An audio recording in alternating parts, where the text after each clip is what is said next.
Hi everyone. In this video, I'll show you how to remove a black background in Premiere Pro. Let's get started.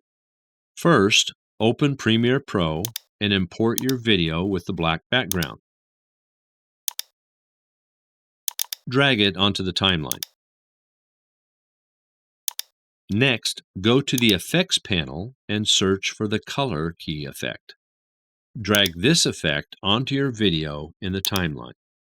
In the Effect Controls panel, click the eyedropper tool next to the key color option and select the black color in your video.